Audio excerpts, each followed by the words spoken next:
کہا کہ اے اللہ میں آدم سے بہتر ہوں، میں آدم سے بہتر ہوں، تو نے مجھے آگ سے پیدا کیا ہے اور آدم کو مٹی سے پیدا کیا ہے۔ آگ ہمیشہ اوپر جاتی ہے، مٹی ہمیشہ نیچے جاتی ہے، آگ سے پیدا ہونے والی چیز مٹی سے پیدا ہونے والی چیز کو سجدہ کیوں کرے گی؟ اللہ کا حکم ہے، ابلیس لاجک لگا رہا ہے، ابلیس ترک لگا رہا ہے، ابلیس منطق لگا رہا ہے۔ پتہ یہ چلا جب اللہ کا حکم آ جائے تو پھر لاجک نہیں لگاتے، جب اللہ کا فرمان آ جائے تب اپنا دماغ نہیں لگاتے، اللہ کا حکم ہے تو وہ کام کرو۔ ابلیس نے لاجک لگایا، ابلیس نے کہا کہ اللہ میں آدم کو سجدہ نہیں کروں گا کیونکہ میں آگ سے پیدا ہوا ہوں اور آدم مٹی سے پیدا ہوئے ہیں، اور آگ سے پیدا ہونے والی چیز مٹی سے پیدا ہونے والی چیز کو سجدہ نہیں کر سکتی۔ اللہ نے کہا اچھا، میرے حکم کے آگے تو لاجک لگا رہا ہے، میرے آدیش کے بعد تو منطق لگا رہا ہے، عقل لگا رہا ہے۔ اللہ نے ابلیس کو مردود قرار دے دیا اور قیامت تک کے لیے اور ہمیشہ کے لیے ابلیس اللہ تعالیٰ کے غضب کا اور غصے کا حقدار ہو گیا اور اللہ کی بارگاہ سے نکال دیا گیا۔ پتہ یہ چلا دو راستے ہیں، ایک آدم کا راستہ ہے، ایک ابلیس کا راستہ ہے۔ آدم سے بھی غلطی ہوئی، ابلیس نے بھی گناہ کیا، مگر آدم نے اللہ سے معافی مانگ لی، آدم نے توبہ کر لی، آدم نے اللہ سے معافی مانگ لی، اور ابلیس نے معافی نہیں مانگی۔ ابلیس نے گناہ کیا اور گناہ کرنے کے بعد اپنے گناہ کے اوپر ڈٹا رہا اور ڈھٹائی کرتا رہا۔ اسی کو کہتے ہیں ایک تو چوری اوپر سے سینہ زور، ایک تو چوری کر رہا ہے، اللہ کو ناراض کر رہا ہے، اور اس کے بعد اپنے گناہ کی دلیل دے رہا ہے۔ میرے پیارے ساتھیوں، اسی آدم کی اولاد ہم اور آپ ہیں۔ میری پیاری ماں بہنوں، میرے نوجوان ساتھیوں، اسی آدم کی اولاد ہم اور آپ ہیں، اسی حوا کی اولاد ہم اور آپ ہیں۔ جب ہم سے کوئی غلطی ہو جائے، جب ہم سے کوئی گناہ ہو جائے، ہم اللہ سے معافی مانگ لیا کریں، ہم اللہ سے توبہ کر لیا کریں۔ اللہ تعالیٰ تو تواب الرحیم ہے، اللہ تعالیٰ تو غفور الرحیم ہے، وہ ہمارے توبہ کرنے کے بعد ہمارے گناہوں کو نیکیوں میں کنورٹ کر دے گا، بدل دے گا۔ جانتے ہو، ایک بڑی پیاری حدیث آپ کو سنانے جا رہا ہوں۔ یہ حدیث آپ کو صحیح مسلم کے اندر ملے گی۔ اللہ کے نبی فرماتے ہیں جب بندہ کوئی نیکی کا کام کرنا چاہتا ہے، جب بندہ کوئی نیکی کے کام کرنے کا ارادہ کرتا ہے، اللہ تعالیٰ فرشتے سے کہتا ہے میرا بندہ نیکی کے کام کا ارادہ کر رہا ہے، اس کے نام اعمال میں ایک نیکی لکھ دو۔ ابھی اس نے نیکی نہیں کیا ہے، ابھی اس نے نیکی کا ارادہ کیا ہے، ابھی وہ رات میں عشاء کی نماز پڑھ کے آیا ہے، وہ بستر پہ یہ سوچ کے سویا ہے کہ کل میں تہجد کی نماز پڑھوں گا، ابھی اس نے صرف ارادہ کیا ہے، اللہ تعالیٰ نے اس کے نام اعمال میں ایک نیکی لکھ دی۔ رات میں 2 بجے نیند کھلی، رات میں 3 بجے نیند کھلی۔ وہ آج کے نوجوانوں کی طرح تو نہیں ہوگا جو رات کو 2 بجے تک اور 3 بجے تک لڑکیوں سے چیٹنگ کرنے میں اپنا ٹائم گزارے۔ وہ عشاء پڑھ کے بیچارہ سویا ہے، میں رات میں تہجد پڑھوں گا، رات میں 2 بجے اٹھتا ہے اور اللہ کی بارگاہ میں تہجد پڑھتا ہے۔ اگر وہ تہجد پڑھ لے گا تو اللہ کے نبی فرماتے ہیں اس کے نام اعمال میں 10 نیکیوں کا ثواب ملتا ہے۔ اس نے 8 رکعت تہجد کی نماز پڑھی، لیکن اس کو ثواب ملے گا 80 رکعت پڑھنے کا، اس کو 10 گنا زیادہ ثواب ملے گا۔ صرف ارادہ کر کے سویا تھا، اللہ نے ایک نیکی لکھ دی، اور جب وہ کام کر لیا اللہ نے 10 نیکیوں کا ثواب اس کو دے دیا۔ اس کے اپوزٹ میں اب ذرا غور سے سنیے گا، اللہ کتنا رحمان ہے اور کتنا کرپالو ہے اور کتنا دیالو ہے، اس کی کرپائیں کتنی بڑی، اس کی دیا کتنی بڑی ہے، اس کی رحمت کتنی بڑی ہے۔ ذرا اس حدیث سے اندازہ لگاؤ میرے بھائی۔ اللہ کے نبی فرماتے ہیں اگر بندہ کسی گناہ کے کام کا ارادہ کرتا ہے، کسی غلط کام کا ارادہ کرتا ہے، کوئی بھی غلط کام کرنے کا ارادہ کرتا ہے، اللہ فرشتوں سے کہتا ہے رک جاؤ، ابھی بندے نے ارادہ کیا ہے، ابھی اس نے گناہ کا کام نہیں کیا ہے، اس نے غلط کام نہیں کیا ہے، جب تک میرا بندہ وہ گناہ کا کام نہ کر دے، جب تک وہ غلط کام نہ کر دے، اس کے نام اعمال میں تم گناہ مت لکھنا۔ دیکھو، نیکی کا ارادہ کیا تھا، نیکی کا ثواب اللہ نے لکھ دیا تھا، مگر گناہ کا ارادہ کیا ہے، ابھی اللہ نے گناہ کا اس کے نام اعمال میں گناہ کو نہیں لکھا، منع کر دیا فرشتوں سے ابھی مت لکھو۔ اس کے بعد اللہ کے نبی فرماتے ہیں اگر بندہ وہ گناہ کا کام کر لیتا ہے، چوری کر لیتا ہے، زنا کر لیتا ہے، جھوٹ بول دیتا ہے، شراب پی لیتا ہے، کوئی بھی غلط کام کر لیتا ہے، اس کے نام اعمال میں ایک گناہ لکھ دیا جاتا ہے، ایک گناہ کا عذاب اس کے نام اعمال میں لکھ دیا جاتا ہے۔ لیکن اگر ارادہ کرنے کے بعد اگر بندہ گناہ سے بچ جائے اور گناہ نہ کرے تو ذرا اس اللہ کی رحمت دیکھو، اللہ فرشتوں سے کہتا ہے میرے بندے نے میرے ڈر سے اس گناہ کو چھوڑ دیا ہے، میرا ڈر اس کے دل میں پیدا ہو گیا اور اس نے گناہ کا ارادہ کر کے گناہ نہیں کیا ہے، اے فرشتوں اس کے نام اعمال میں ایک نیکی لکھ دو، اس نے گناہ کا ارادہ کر کے گناہ نہیں کیا، اس نے میرے ڈر سے ایسا نہیں کیا، اے میرے فرشتوں اس کے نام اعمال میں ایک نیکی لکھ دو۔ یہ ہے اس اللہ کی رحمت میرے بھائی۔ اس لیے اگر ہم سے کوئی گناہ ہو جائے تو ہم اللہ سے سچی توبہ کریں، ہم اللہ سے معافی مانگ لیں۔ اچھا توبہ کا مطلب سمجھتے ہو؟ جب ہم گاڑی چلاتے ہیں، چاہے ہم کار چلا رہے ہو یا بائک چلا رہے ہو، تو آپ نے راستے میں کہیں دیکھا ہوگا روڈ کے اوپر یو ٹرن لینا ہوتا ہے۔ اگر ہمیں اس سائڈ سے اس سائڈ آنا ہے تو ہم یو ٹرن لیتے ہیں، پوری گاڑی کو ہم گھما کے اپوزٹ راستے پہ لے کے آتے ہیں۔ توبہ کا مطلب ہوتا ہے یو ٹرن لینا۔ توبہ کا مطلب ہوتا ہے آپ اللہ تعالیٰ کے راستے سے بھٹک گئے تھے، صراط مستقیم سے بھٹک گئے تھے، اب آپ یو ٹرن لے رہے ہیں، آپ اللہ کے راستے پر واپس لوٹ رہے ہیں۔ اس لیے اللہ تعالیٰ قرآن کریم میں فرماتا ہے إِلَّا مَن تَابَ وَآمَنَ وَعَمِلَ عَمَلًا صَالِحًا فَأُولَئِكَ يُبَدِّلُ اللَّهُ سَيِّئَاتِهِمْ حَسَنَاتٍ۔ جو توبہ کر لے، جو ایمان لے آئے اور جو نیک عمل کر لے، ہم اس کے گناہوں کو نیکیوں میں بدل دیں گے۔ کل تک وہ شراب پیا کرتا تھا، کل تک وہ زنا کیا کرتا تھا، کل تک وہ جھوٹ بولا کرتا تھا، کل تک وہ حرام کام کیا کرتا تھا، آج اس نے سچی توبہ کر لی، آج اس نے اللہ سے معافی مانگ لی، آج وہ نیک عمل کرنے لگا، آج اس نے اپنے آپ کو سدھار لیا، تو اللہ تعالیٰ اس کو معاف بھی کر دے گا اور اس کے سارے گناہوں کو نیکیوں میں بدل دے گا۔ اس اللہ کا کرم دیکھو، اس اللہ کی رحمت کا دریا دیکھو، فَأُولَئِكَ يُبَدِّلُ اللَّهُ سَيِّئَاتِهِمْ حَسَنَاتٍ۔ بھئی دنیا میں اگر ہمارا ایک باپ کا اگر بیٹا کوئی غلطی کر دے اور بیٹا آ کے باپ سے کہے ابا مجھ سے غلطی ہو گئی، بچہ غلطی کر دے ماں سے آ کے کہ اماں غلطی ہو گئی، تو ماں معاف کر دیتی ہے، بیٹا معاف کر دیتا ہے۔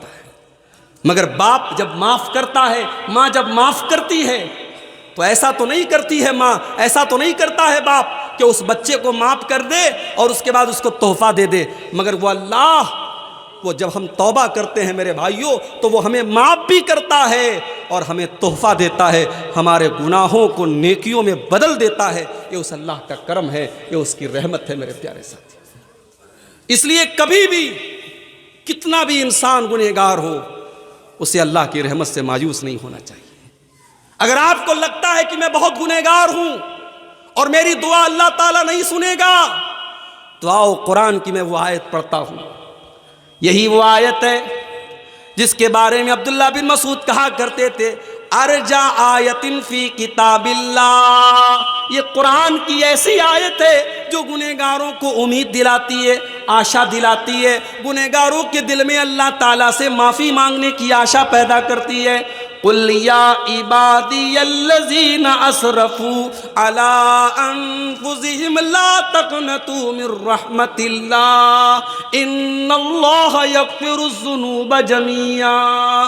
اے میرے بندو اگر تم نے گناہ کر کر کے اور پاپ کر کر کے اپنے اوپر اتیاچار کر لیا ہے، ظلم کر لیا ہے، لا تقنطوا من رحمت اللہ، تم اللہ کی رحمت سے مایوس نہ ہونا، تم اللہ کی رحمت سے نراش نہ ہونا، تم اللہ کی رحمت سے تم نا امید مت ہونا، اللہ تمہارے تمام گناہوں کو معاف کر دے گا۔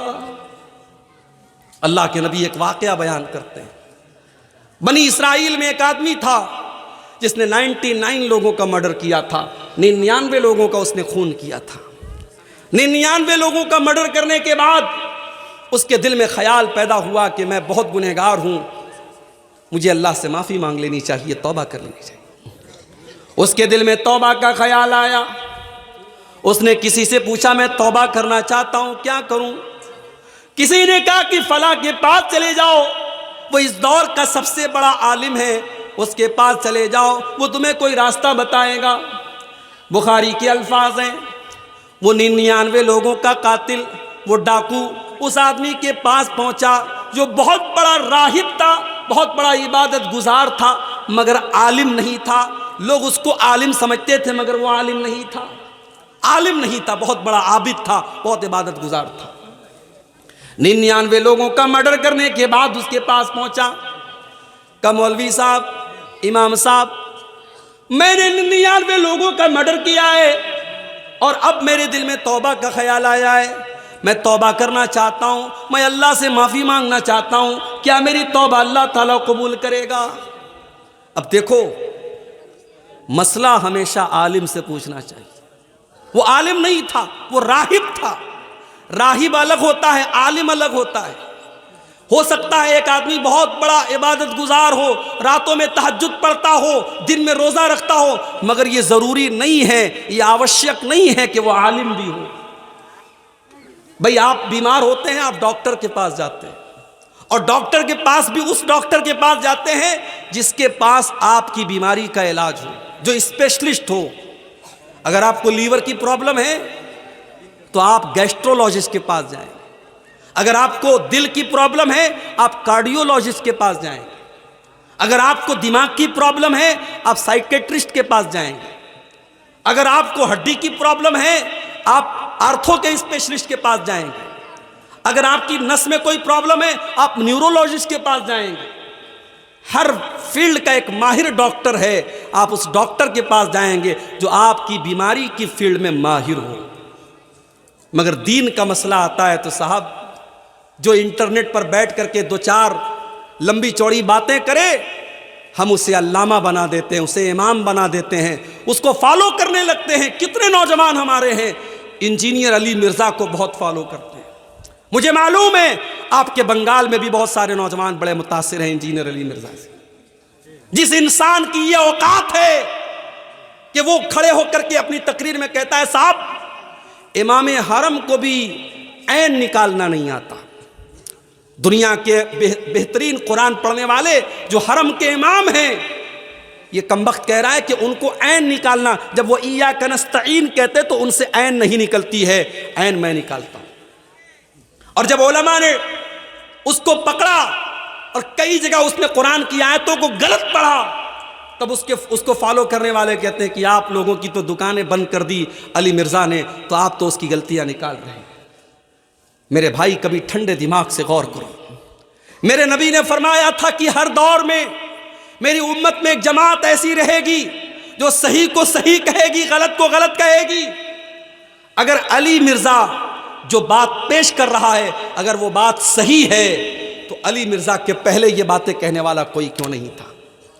اس امت میں 1400 سال سے آج تک جو سلف کا عقیدہ ہے، جو امت کا عقیدہ ہے، سب نے حضرت معاویہ کو صحابی مانا ہے، سب نے حضرت معاویہ کا احترام کیا ہے، اور سب نے یہ کہا ہے صحابہ کے بیچ میں جو اختلاف ہوا ہے، جو لڑائی جھگڑا ہوا ہے، جو جنگ ہوئی ہے، اس کے بارے میں اپنی زبان کو بند رکھو۔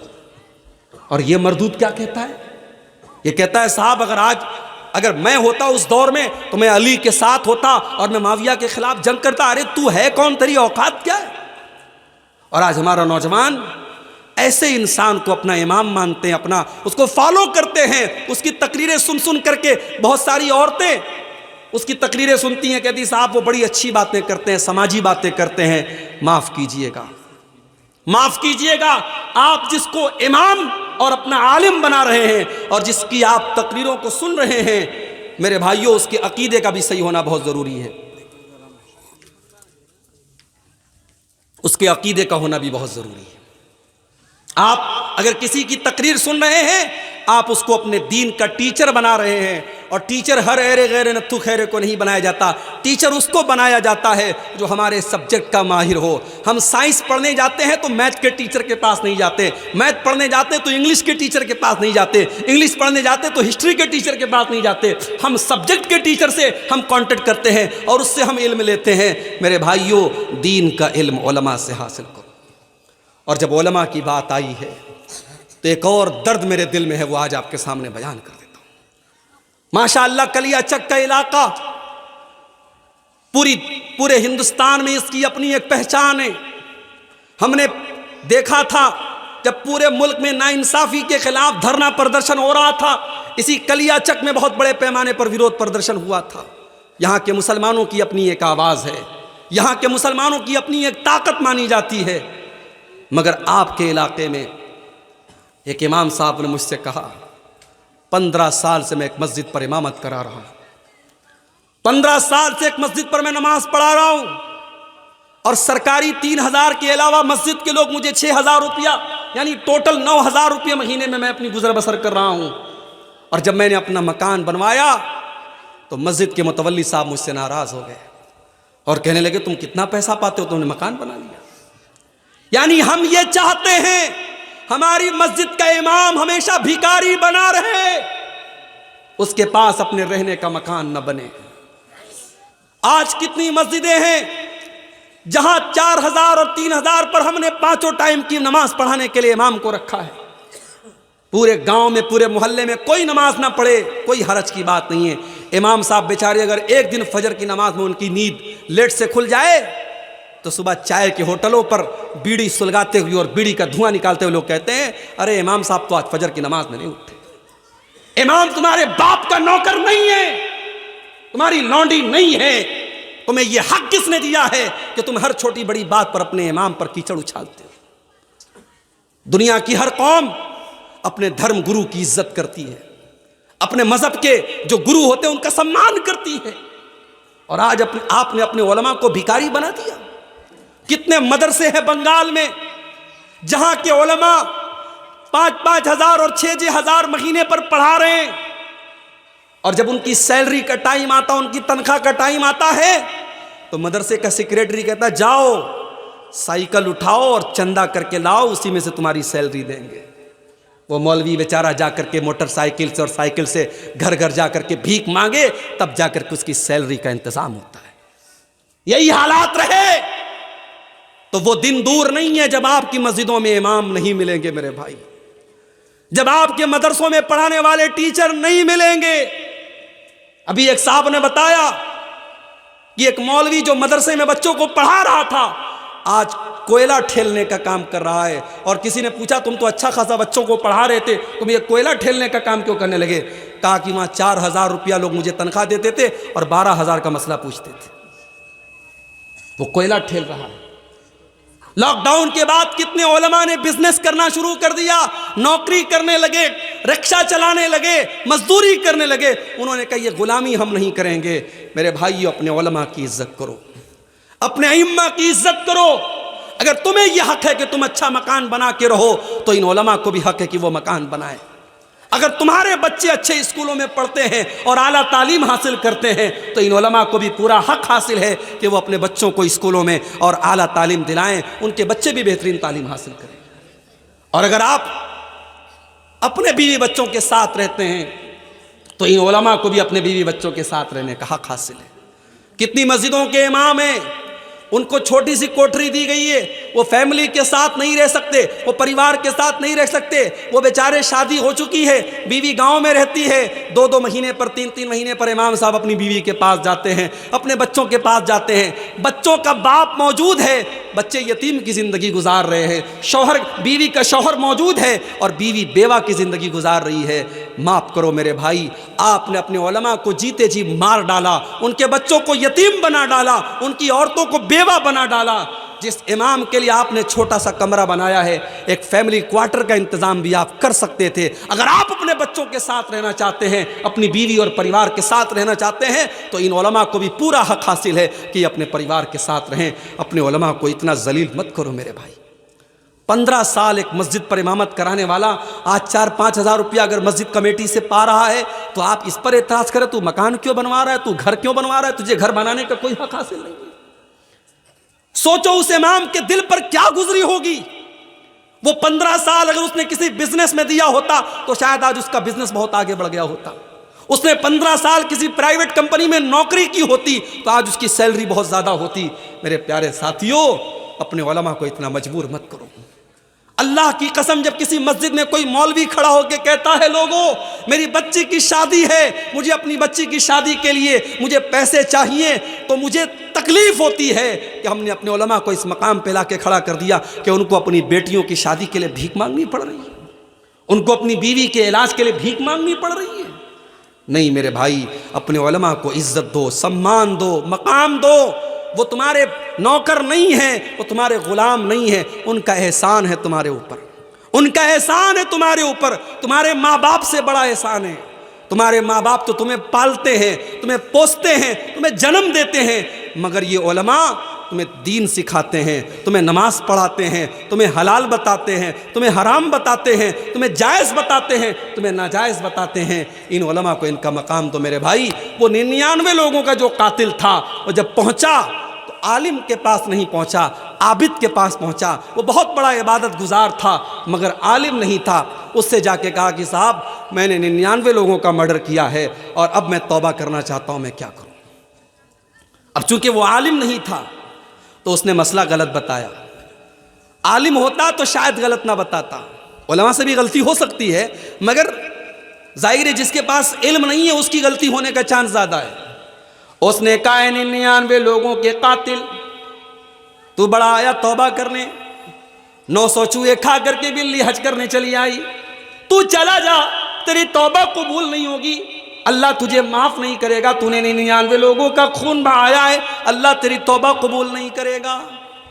اس نے کہا ایسی بات ہے, اگر میری توبہ اللہ قبول نہیں کرے گا تو چلو ایک گناہ میں اور کر دیتا ہوں.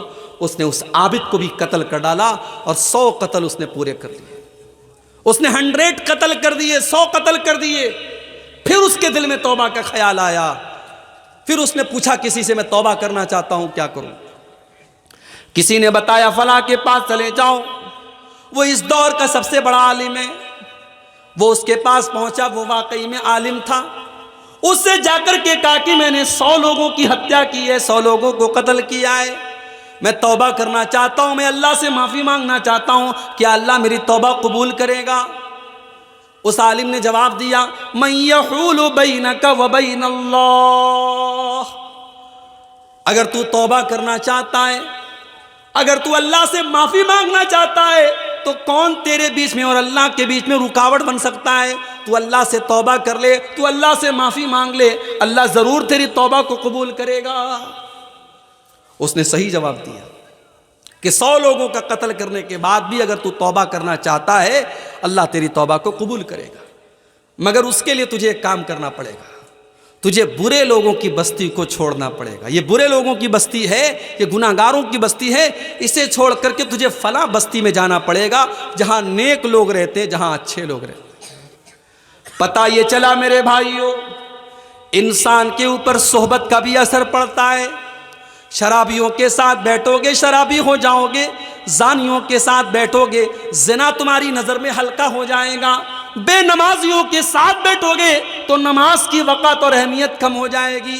اس لیے میرے بھائیوں اور میری بہنوں, جب آپ کسی سے دوستی کرو, کسی کو اپنا دوست بناؤ تو دیکھ بھال کر کے اپنا دوست بناؤ, اچھے لوگوں کو اپنا دوست بناؤ. اگر بے دین لوگوں کو اور دین سے دور لوگوں کو اپنا دوست بناؤ گے تو تمہارے دین کو برباد کر ڈالیں گے. صحبت کا بڑا اثر ہوتا ہے. اب وہ 100 لوگوں کا قاتل اپنے گاؤں سے نکلا, اپنی بستی سے نکلا, اور ابھی وہ راستے ہی میں تھا کہ اس کی موت کا ٹائم آ گیا. اب جب موت کا ٹائم آ گیا تو رحمت کے فرشتے بھی موقع پر پہنچ گئے اور عذاب کا فرشتہ بھی پہنچ گیا. عذاب کا فرشتہ کہنے لگا یہ 100 لوگوں کا قاتل ہے, اس کی روح کو میں لے کر کے جاؤں گا, یہ عذاب کا حقدار ہے. رحمت کا فرشتہ کہنے لگا نہیں نہیں، یہ تو توبہ کر چکا تھا، یہ تو اللہ سے معافی مانگ چکا تھا، یہ تو نیک لوگوں کی بستی کی طرف جا رہا تھا، یہ تو اللہ کی رحمت کا حقدار ہے، اس کی روح کو میں لے کر کے جاؤں گا۔ اب رحمت کا فرشتہ اور عذاب کا فرشتہ دونوں آپس میں لڑنے لگے۔ اللہ نے ایک تیسرے فرشتوں کو بھیجا انسان کی شکل میں، وہ وہاں سے گزرنے لگا۔ دونوں فرشتوں نے اس کو روکا، کہا بھائی ہم دونوں فرشتے ہیں، یہ رحمت کا فرشتہ ہے، میں عذاب کا فرشتہ ہوں، اور ہمارے بیچ میں یہ معاملہ چل رہا ہے، آپ ہی کوئی حل بتا دیجئے۔ تو اس فرشتے نے جو انسان کی شکل میں اللہ کی طرف سے بھیجا گیا تھا، اس فرشتے نے یہ فیصلہ کیا کہ ایک کام کرو، تم لوگ تو فرشتے ہو، تمہارے لیے کوئی مشکل نہیں ہے، تم پورے راستے کا ماپ کر لو، پورے راستے کو ناپ لو، اگر یہ گنہگاروں کی بستی سے زیادہ قریب ہے تو اس کو عذاب کا فرشتہ لے کر کے جائے گا، اور اگر یہ نیک لوگوں کی بستی سے زیادہ قریب ہے تو اس کو رحمت کا فرشتہ لے کے جائے گا۔ جب دونوں فرشتوں نے راستے کو ناپا ہے، حدیث کے الفاظ ہیں میرے پیارے ساتھیوں، اللہ کے نبی فرماتے ہیں کہ وہ ایک بالشت، یہ جو ہاتھ کے پنجے کا جو یہ ماپ ہوتا ہے، اس کو اردو میں بالش کہتے ہیں، ہمارے ہاں اردو میں بتہ بولتے ہیں اس کو، ایک بتہ یا ایک بالشت جو ہے وہ انسان، وہ 100 لوگوں کا جو قاتل تھا، وہ نیک لوگوں کی بستی سے زیادہ قریب تھا، اللہ کی رحمت کا فرشتہ اس کو لے کے گیا ہے۔ اس لیے گناہ جتنے بھی زیادہ ہو جائیں، اللہ کی رحمت سے انسان کو مایوس نہیں ہونا چاہیے، توبہ کرنا چاہیے، اللہ سے معافی مانگنا چاہیے۔